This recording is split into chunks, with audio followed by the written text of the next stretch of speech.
Welcome back to my YouTube channel. Make sure to like and subscribe to the channel for more interesting stories like these. Now, let's get into today's story video. My vile ex-wife.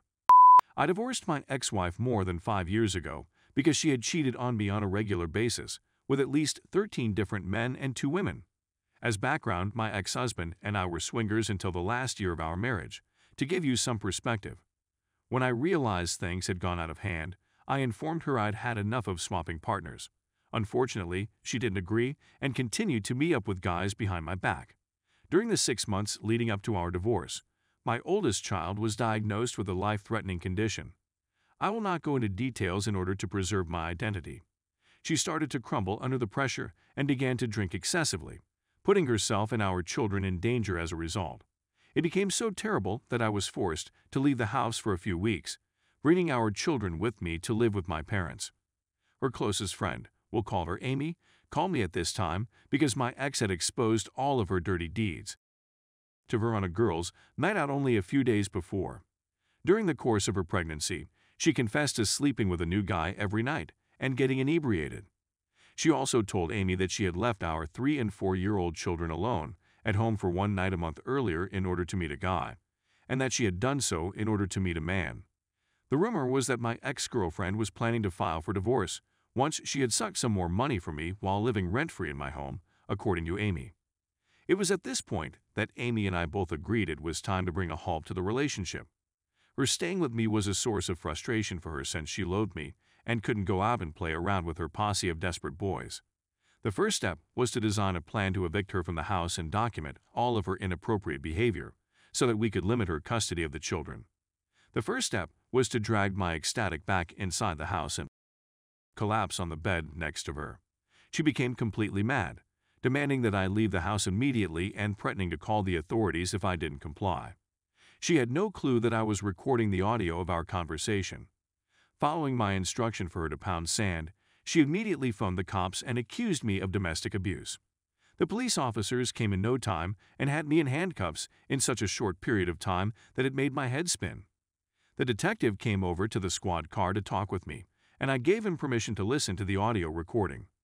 The longer he stayed, the more furious he became with my wife, until he eventually left. Eventually, she was the one behind the wheel of a squad car, handcuffed, and condemned to spend the night in jail. She went to stay with Amy for a week. Since she wasn't permitted to return to our home, I got a restraining order. During this week, she went on a shopping frenzy, purchasing a new laptop, an iPhone, at full retail price, and a new clothing. She depleted our bank account and began to raid my savings.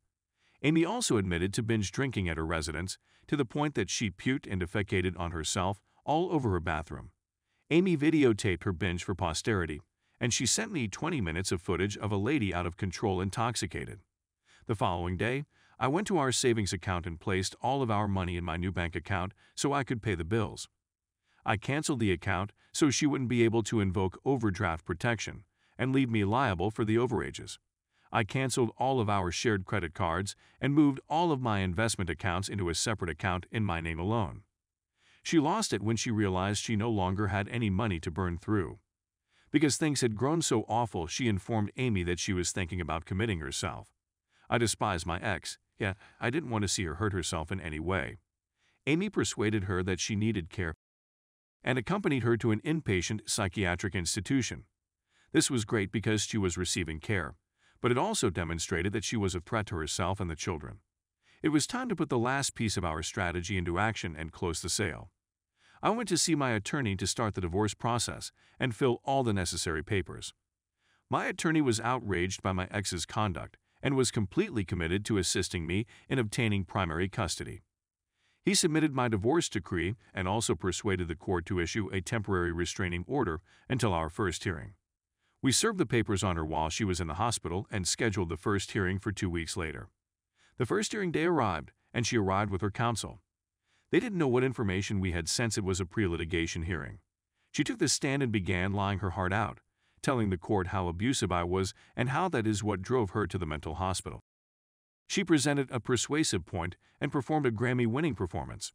It was then my time. My lawyer provided all of the evidence, including videos and bank records.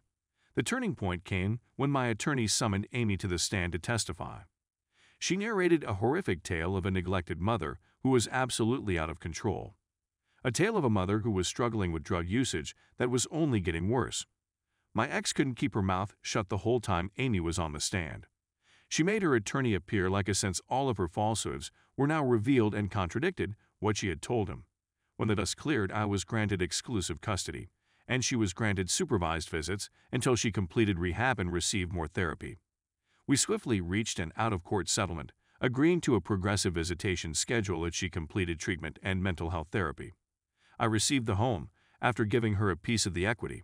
I kept all of my financial accounts, and I get to see my kids around 80% of the time. She was able to spend the following 2.5 years living with her mother and bouncing from job to job. Life is very wonderful 5 years later, and it's much better knowing she's no longer my concern. Story 2. I, 30 male, finally got truth and pried out confessions from my wife, 30 female of 5 years, that she's been having an affair for months. Despite the fact that this is still a throwaway, please read the previous post for background. My wife finally opened up to me about some of the facts of our lives last night. As soon as she arrived in town for a bridal shower last weekend, I made it clear to her that she was not permitted to drink alone with her friend back home in the South. We recently moved up north. She proceeded to tell me about her weekend activities, all of which were perfectly innocent. It was suggested that I get in touch with the dude's girlfriend. Though I was apprehensive about doing it at first, I'm quite glad I did it. I questioned as to whether she had ever had any reservations about these two. Yes, she acknowledges that they have spoken about it, but he maintains that they are only good friends. She voiced her dissatisfaction with my wife's decision to spend the weekend at his residence. What the hell happened? What the hell happened? After that, I confronted my wife, who continued to spread the same lies. After that, I handed her the receipts to her for her consideration. She then changes the course of her story to okay. So I went out with him, but we didn't drink, and you seem to think that was okay with him. I didn't tell you because I was scared you'd be upset. I was wrong. A formalized paraphrasing of the original after all. You were just drinking with a group, and you believe it's all right to go home with this man since you didn't continue to drink. Thereafter came the statement, I have no recollection of where we went since I was too inebriated to remember. After careful investigation and pointing out lies and discrepancies, it was determined to be we kissed. We made out for an hour. I have feelings for him that I don't know what to do with. And we kissed back in November, as well are all phrases used to describe their relationship. Who knows what she's still hiding, but that's all I need to know for now, thank you. I'm honestly not sure how we'll be able to get out of this situation while still being married. After leaving my house, I made a reservation at a hotel. Since seeing all of the red warning flags in November, I've been suffering a great deal of anxiety. I feel a great sense of relief after months of being gaslighted to finally get some recognition for my efforts.